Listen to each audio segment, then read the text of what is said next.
Morning everyone, we are on chapter 27 of Sky Song.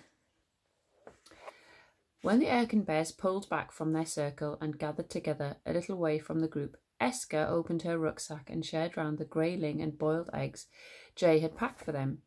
She knew the Erkin Bears were on their side, but something about their size and smell made Eska and her friends eat with one eye on their food and one eye on the bears. Only Pebble seemed unfazed by their presence, chomping and burping his way through his meal, as if he was indulging in a feast in deep roots. The afternoon sun burned through the clouds, and Eska knew that this break in the weather was just what they needed to travel north. She glanced at the Tusk sled smashed to pieces by the fight, but the Ice Queen's anthem had gone quiet for a while, and without it droning on, Eska found she could think more clearly. "We need to find the Grey Man," she whispered, "but we've no way of getting north, other than walking." Blue scoffed. "Bears?" Flint shook his head. "They're not for riding, Blue. The wild's not like that." The group watched as 5 of the Erkin Bears sloped away, spreading out in all directions over the ice, until just Whitefur and one other bear remained. "I wonder," whispered Eska. She stood up and walked towards the 2 Erkin Bears, then she leant in close to Whitefur. She didn't use words. Somehow it didn't feel right, in the same way that if you were going to climb a mountain, you wouldn't you wouldn't stop to ask its permission. Instead, she ran her hand down the bear's neck, then scooped a fistful of fur into her hand. Whitefur dipped his head, and Eska hauled herself onto his back. And as Eska sat astride the Erkin Bear, she remembered Whitefur's words inside the giant's beard. "Your voice has the power to silence the tribes, command animals, and shake the skies." And she smiled. She had silenced the tribes. Well, one of them, anyway. And now she was commanding animals. She squinted into the sun. Suddenly, shaking the skies didn't seem quite so impossible, after all. Grabbing his sackful of feathers, Flint edged over to the second Erkin Bear with Blue. He gave a polite little bow, then glanced at his sister. "I think you should curtsy before you climb up." Blue looked disgusted. "Wild not like that, Flint." And seizing the bear's fur, she hoisted herself up, wedging Pebble into his hood. Flint climbed on after her. Then he slotted the sack into Blue's lap and wrapped one arm round it and his little sister, and clung on to the Erkin Bear's neck with his other. "They'll take us to the Grey Man," Eska whispered. She glanced at Balapan soaring above them. Then she looked across to Flint. "Ready?" Pebble barked, and Flint gave a shaky nod. "Ready." Pebble barked, and the Erkin Bears lumbered forward, pounding over the ice with their giant paws, and at first Eska jostled around on the bear's back, desperately trying to stay upright. It was only when she raised her knees so that she was bent low over Whitefur's neck that she found the bear's rhythm. And then she didn't move like a girl, but a wild thing, pressed close to the heart of the beast. So this was what it felt like to move like a bear. Eska thought, to swallow the ground underfoot rather than stumble breathlessly across it. She grinned. It was like running with the strength of a waterfall on her side.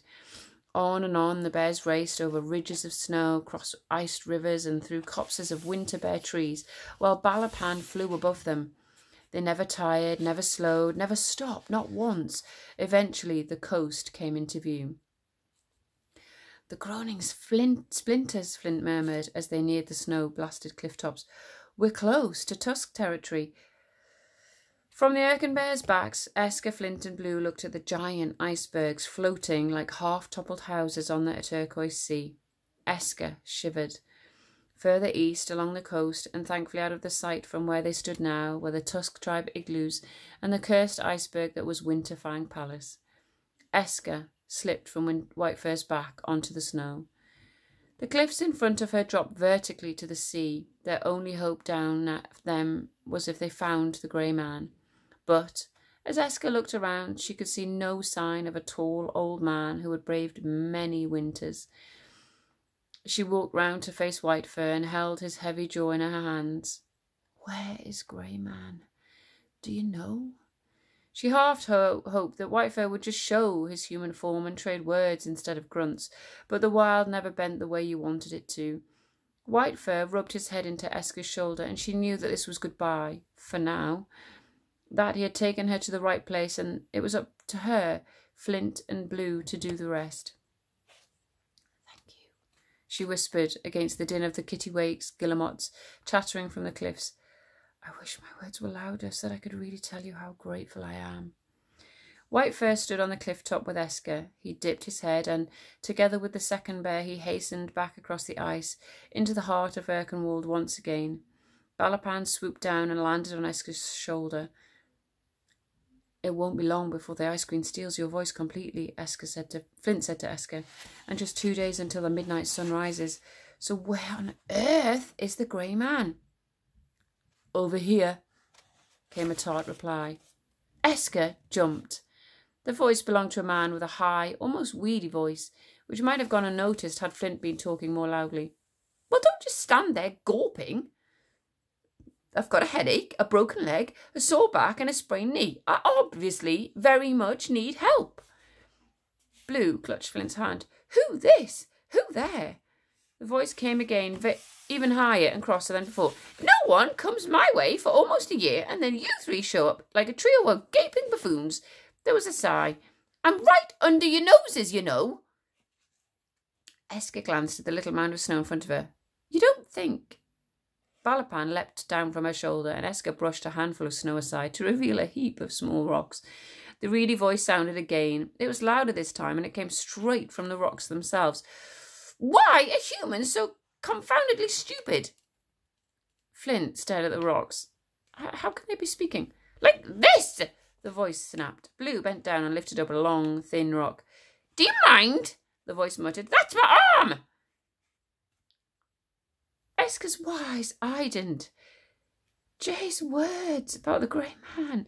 She forced her voice on. He'll be in pieces in light of what's been going on. The grey man is literally in pieces. The rocks looked decidedly fed up. If rocks could look that way... Clever clogs. Flint blinked. The ice cream must have torn him down in battle. Maybe we need to build him back up into a person so that he can help us. The voice sighed. Yes, you do. Before the sun sets too, because I have absolutely no confidence in your working in the dark. There was a pause. So, would you be so kind as to pass me my arm? Ignoring the grey man's demands, Flint lifted an oval rock from the pile and placed it in the snow. This, I suppose, could be a face, he murmured, if he squinted it hard enough. Of course it's my face, you bumbling idiot, the voice inside the rock barked. Balapan raked her talons around a rock. Do be careful! That's my bottom! It's gone rather numb and all of this lying down in one place, but I'm still fond of it. In fact, I'd say it's one of my best features, don't you agree? Down on their hands and knees, Esker, Flint, Balapan, Blue, and even Pebble worked as quickly as they could to piece the grey man back together. Put your back into it, squealed the rocks. I mean, put my back into it, and my hands. I'll be needing them if you want me to help you. And although the conversation was somewhat stressful, and Blue seemed determined to place the grey man's foot on top of his head, and Pebbles spent far too much time using his tail to flick stones at Flint's bottom, they did eventually manage to cobble together a figure with the rocks. There was a moment of silence as the group looked at their creation arranged in the snow. Now what? Hissed Flint. The grey man lay there in the vague shape of a man. His face was a blank stone still. There was no mouth, no nose, no eyes. And yet the creaky voice came again.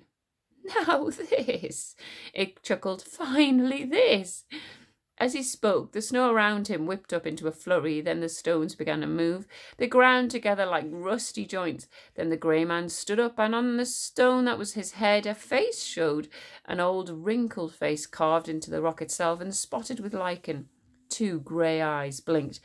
Am I tall and splendid? Esker squinted. The man came up to her knee. But the Feather Tribe song, Flint mumbled as he glanced towards the grey man. It said he was tall. And he needs to be if he's going to help us find our way down the cliffs to the Frosthorn. There was an awkward pause. I knew it! The grey man wailed. I'm small, aren't I? He raised a rocky palm to his forehead. Oh, dismantle my legs and lop off my head. Cast me off the edge of the cliff. Blue reached out a hand and patted him on the head. You silly. That wretched Ice Queen, the grey man snivelled. When she cast me down, she stripped me on my devilishly attractive height. She said there was no room for giants in her Erkenwald. Flint's jaw hardened. Well, this isn't her Erkenwald. It's ours. And this time, Esker didn't have to prompt Flint to rummage through his rucksack for an invention. He ripped the bag open and pulled out a stoppered bottle. Under the fading light, Esker saw a jet-black liquid within the glass that every now and again flickered gold. What's that? The grey man asked suspiciously. Bottled lightning. Flint replied, a few drops can drastically increase an object's size or speed. Are you sure, boy?